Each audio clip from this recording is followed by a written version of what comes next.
I feel an artist's responsibility is first and foremost to the composer, and of course to his own conscience. A good performance must always be something more than merely the repetition of a previous one, however good. It must contain an element of improvisation. It is this capacity to improvise which is so difficult to achieve. The role of creative interpreter takes much time and concentration. And then one can never be allowed to forget the severe demands of the instrument itself. The first years of study are indeed an act of faith, for there is very little in the way of reward, in the way of good sound, to the child that works so hard. I say child advisedly because I think no one but a child would put up with those first years. For one thing, the unnaturalness of the position, which one must learn to accept as a natural thing and resist the impulse to grab and hold on to the violin as if it were a prejudice. This is what one begins with and spends a certain part of one's life with.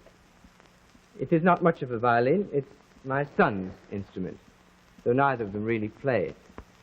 And at the time I was playing this little thing, we were listening to music like this.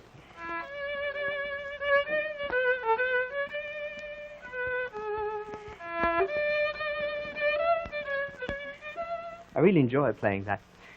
In any case, at that time, I was busy doing sounds like this.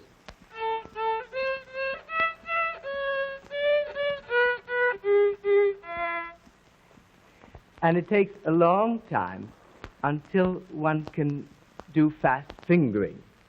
The other day, we were amusing ourselves with some slow-motion photography. Must be careful not to mix bows. And we illustrated some technical thing, among which is this fast fingering of the Paganini perpetual motion.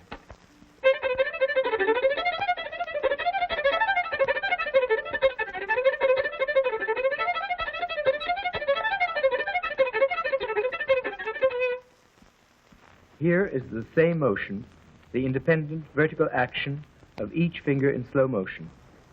It is even interesting for me to watch.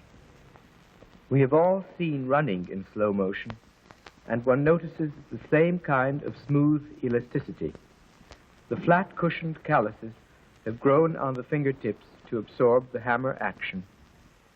And then trills, which are a pure vertical motion, such as these out of the Caprice in G minor.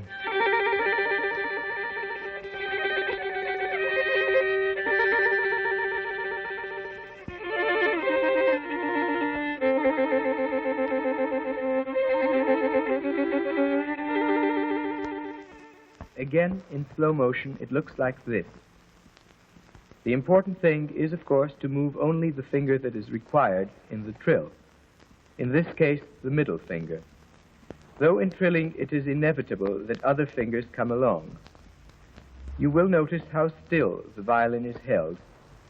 Any motion of the violin would be a wasted one. And the vibrato, which of all things is perhaps worthy to be called the soul of violin playing, in that one cannot produce a single sound on the violin without it, and one cannot do vibrato unless one possesses the whole technique of violin playing. This is out of a piece which you will recognize.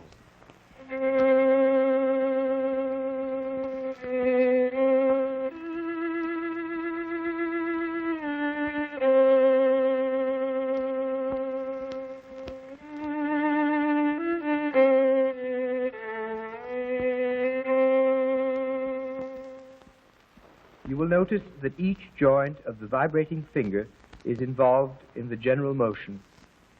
Here, the particular conformation of the fingertips serves to absorb the rocking pressure, which is quite considerable, of the vibrating finger on the string.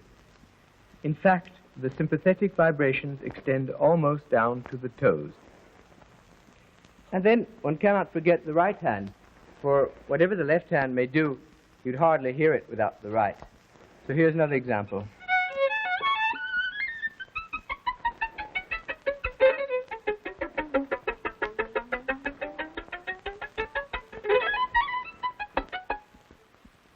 Now in slow motion, the hand appears to be doing only a relaxed vertical movement from the wrist, though, as you saw, the point of the bow is describing at the same time an ellipse. These intricate techniques, representing much diligence, patience, and inspiration, are again but the beginnings of an artist's own creative efforts at interpretation. However, I do not wish to paint too bleak a picture, and I might say that the satisfactions and joys of an inspiring performance cannot be adequately described, and each good performance leaves one somewhat better and richer.